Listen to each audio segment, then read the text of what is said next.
Shalom Bapak Ibu Saudara-saudari. Kalau kemarin kita sudah melihat apa itu gibah ala Kristen, hari ini saya ingin mengajak kita semua merenungkan mengenai flexing ala Kristen. Sederhananya, flexing adalah pamer. Beberapa waktu yang lalu kita sering melihat orang-orang memamerkan kekayaannya melalui media sosial. Melalui bacaan kita hari ini, kita melihat bahwa fenomena pamer atau flexing itu juga sudah ada sejak zaman dulu. Dalam Yakobus 4 ayat 13, Rasul Yakobus juga menegur orang-orang yang memamerkan keterampilan berbisnisnya. Mereka sangat yakin dengan kemampuan bisnis mereka dan dengan percaya diri menyombongkannya di depan orang lain. Mungkin bentuk flexing mereka tidak sama persis dengan flexing di masa kini, tapi yang mereka lakukan tetap dapat disebut sebagai flexing karena menyombongkan status mereka sebagai pengusaha yang memiliki banyak uang dan kemampuan bisnis yang hebat. Mengapa Rasul Yakobus menegur tindakan mereka? Karena dari kebiasaan mereka pamer, tampak sikap hati yang memprioritaskan uang lebih daripada Tuhan.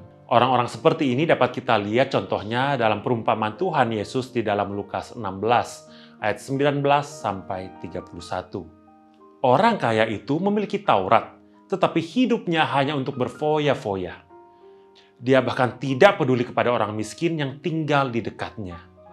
Dari contoh ini, kita dapat melihat bahaya kenyamanan hidup dan kelimpahan materi yang dapat membuat kita lupa kepada Tuhan Allah.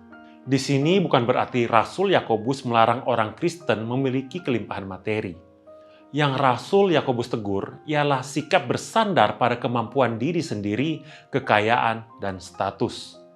Amsal 27 ayat 1 memperingatkan kita bahwa kita tidak tahu apa yang akan terjadi esok hari.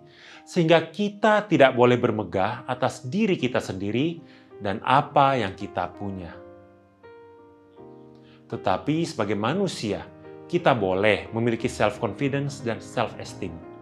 Menunjukkan pencapaian kita kepada orang lain adalah hal yang wajar. Misalnya, mengupload foto wisuda sebagai sebuah pencapaian bukanlah sebuah dosa. Dengan kata lain, flexing ternyata mendapat tempat juga di dalam kehidupan orang Kristen. Bagaimana flexing ala Kristen itu? Pertama, lakukan sesuai dengan kapasitas kita tanpa melebih-lebihkan realita yang ada. Alkitab menasihati kita agar tidak menganggap diri kita lebih tinggi dari seharusnya. Kedua, lakukan untuk membangun sesama.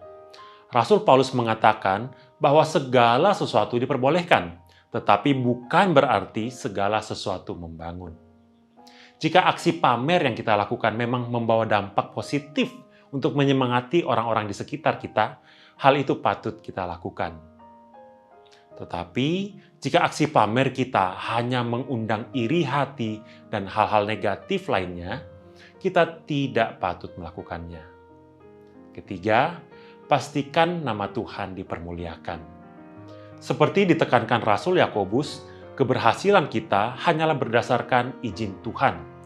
Kita tidak bersandar pada kemampuan diri, status, dan kekayaan kita.